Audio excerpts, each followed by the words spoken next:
Hi, you're listening to The Island of a Lost Pilot by Rajesh Bhatia, narrated by Deepak Agnihotri. Chapter 2.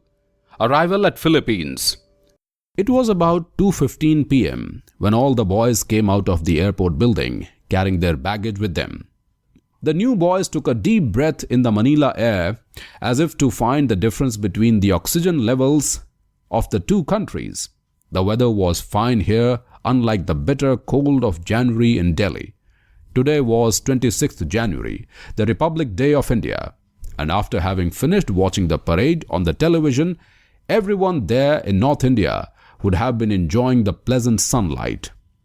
"Hi Thomas, hi Girish," came a voice, and a middle-aged Filipino with medium height and build, wearing a black trouser and a light green shirt, front line embroidered on the pocket, came rushing towards them with a cardboard sign with Frontline Aviation written on it in bold letters. "Hi Sam," they said, and both hugged him.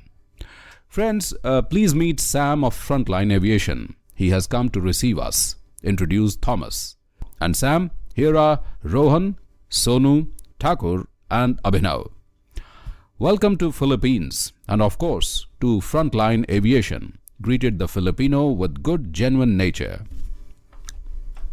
"I hope you didn't have much of trouble on your way from India.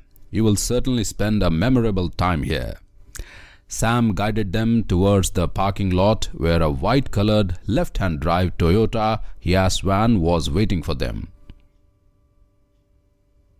on which the logo of Frontline Aviation in bright green color was visible from distance.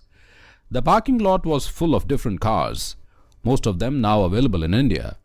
Yet something was missing. What was it? Rohan was wondering. What was it? Yes, and it clicked.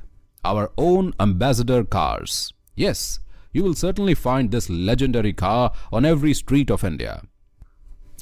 He also saw the parking lot of two-wheelers. Royal Enfield Bullet bikes were also missing. These things will be there in India when he will reach back, and these are going to remain there for decades to come. Sam smoothly glided the van outside the parking lot, took the NAIA road and announced, "We will take the outer road.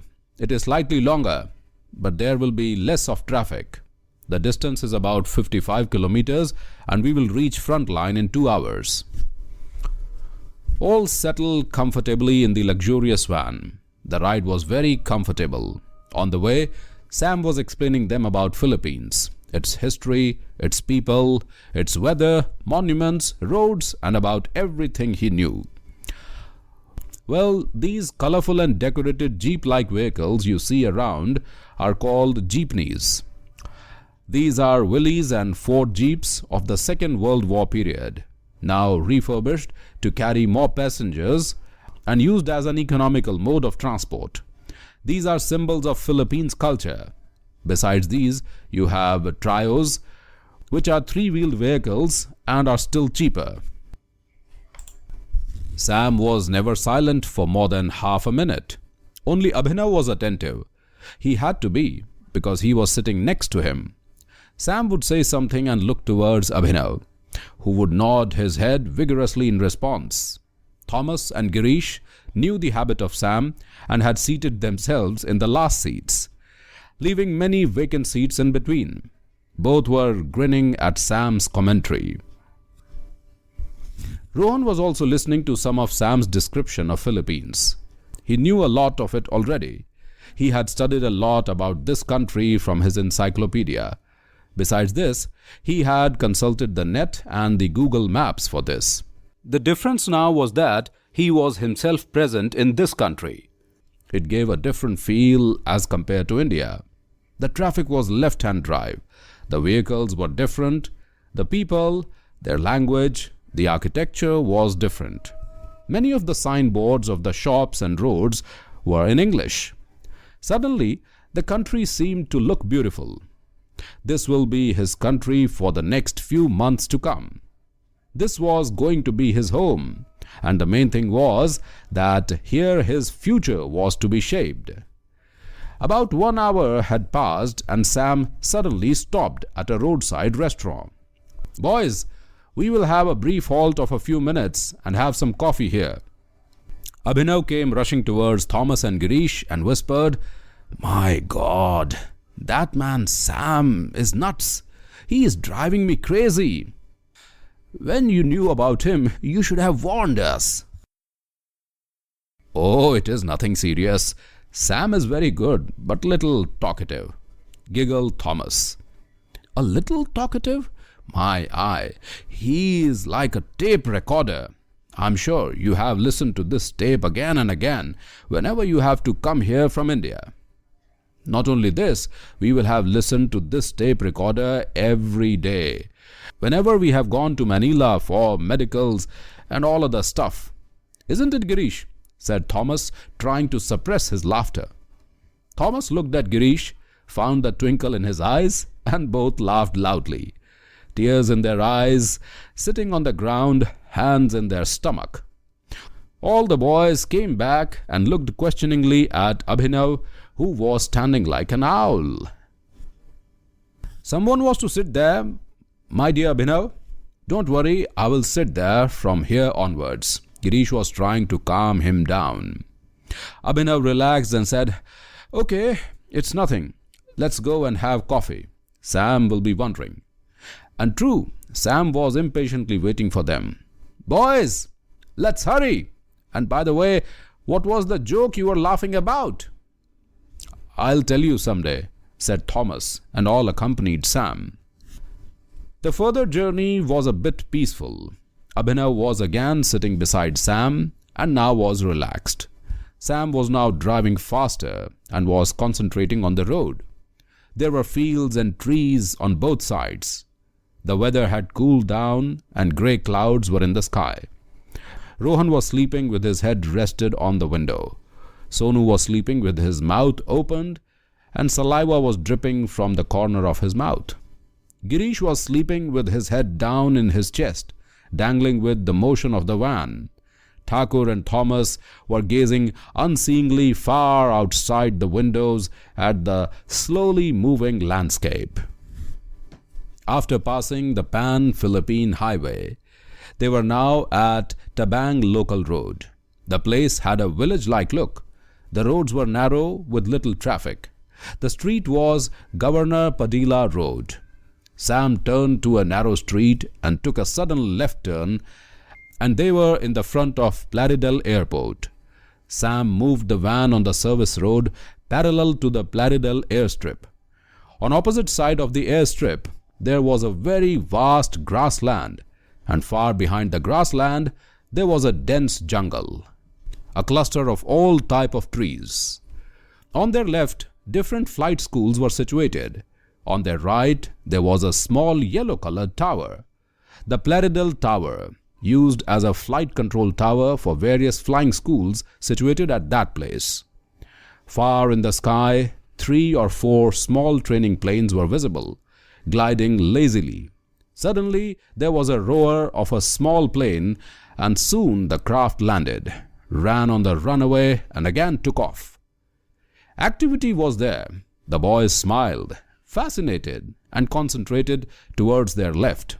First came the Flightline Aviation Academy, followed by Delta Flying School, and then there was the Frontline Flying Academy, their destination.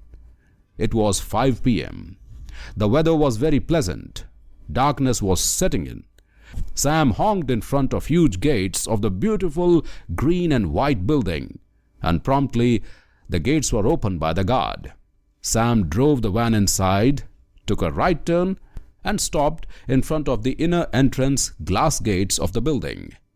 "Boys, get inside and be comfortable on the sofas. I'll park the car and join you in 5 minutes." All entered inside. The reception area was huge. On the right, there was a reception desk, but no one was there. On the left, there were sofa sets and a few chairs to accommodate 25 to 30 persons. On the right, behind the reception desk, there was a corridor, the administration area, as indicated by an arrow on a colorful embossed plate.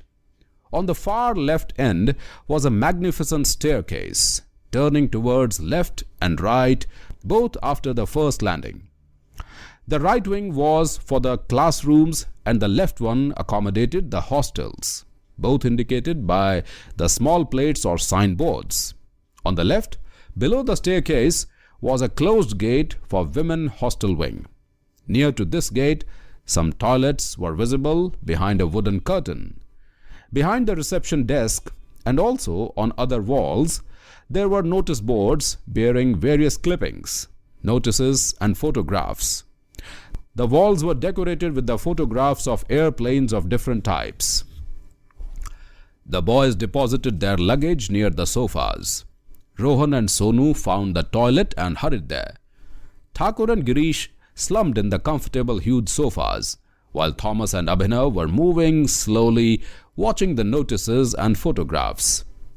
Soon there were voices and Sam appeared with two men, both wearing the same uniform. "Well, boys, this is Mr. Jack, the hostel warden, and here Mr. Albert, the caretaker. Please come forward and introduce yourselves." All settled in the sofas while an attendant brought some coffee and biscuits. Brief introductions were made. Mr. Jack said, "Friends, there are total 84 students, including you, of which there are 17 girls. The girls' hostels are on the ground floor on the left and the boys' hostels are on the first and second floors above them. There are separate dine-in rooms for both.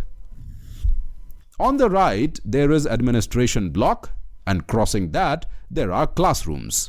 These are situated in a U-form arrangement, and on the inside of the U shape, you have the playgrounds. Crossing this building, there is a separate block where all the planes are kept in a hangar. Opposite the hangar, we have our own workshop where we repair and maintain our planes. We have a fleet of 16 planes. There are 11 single-engine and 3 twin-engine planes. Besides, we have 2 helicopters. The makes exactly, I don't know, and the proper instructor will tell you all about." Jack stopped and looked at the boys who were attentively attending him. Satisfied, he continued, "4 boys share one room and there are bunk beds to sleep. I will allot one room to you 4 boys. Thomas, Girish already have their rooms. Dinner is served from 8 to 10 p.m. Breakfast at 8 a.m. and the lunch timings are 12:30 to 1:30 noon. Hostel doors are closed at 11 p.m. and reopen at 7 a.m. Well, there are some more general rules and regulations to follow. I will give the new students some forms to fill," said he, looking towards them, "and also one sheet on which rules are listed. You will have to fill the form, acknowledge the rules and regulations list, duly signed, and hand over the same to me or Mr. Albert here immediately.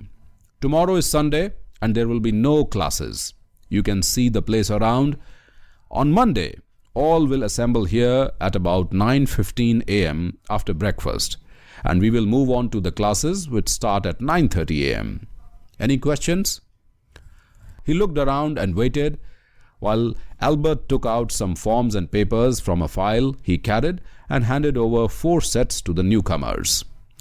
"Now follow me." And quickly the boys rushed, as all were eager to look further to see their rooms and more about the flight school.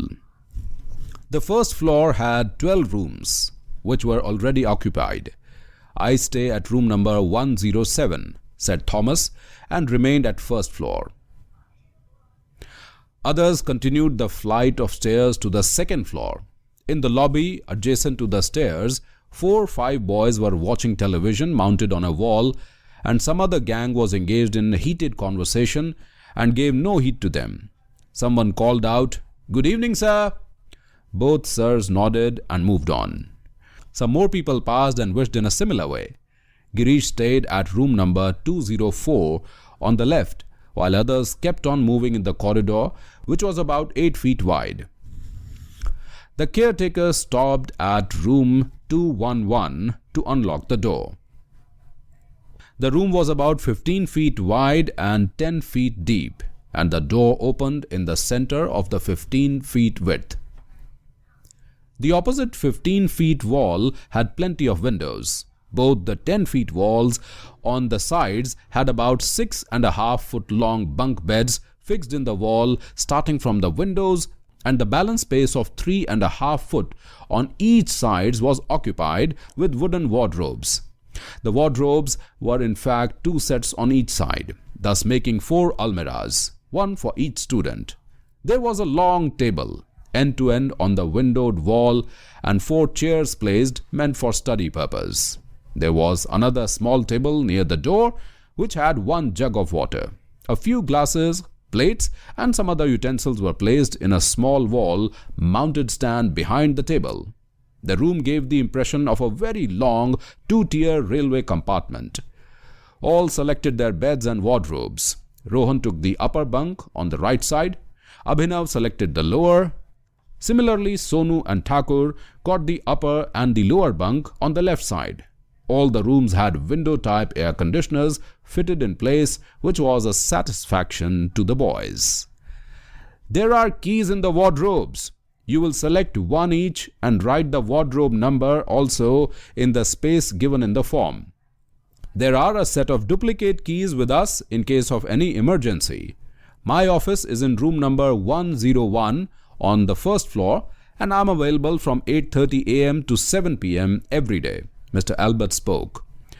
"I will be waiting in my office for the forms. Please hurry, deposit the forms, have some rest, and then come to the boys' dining room downstairs at room number 104 to have the dinner.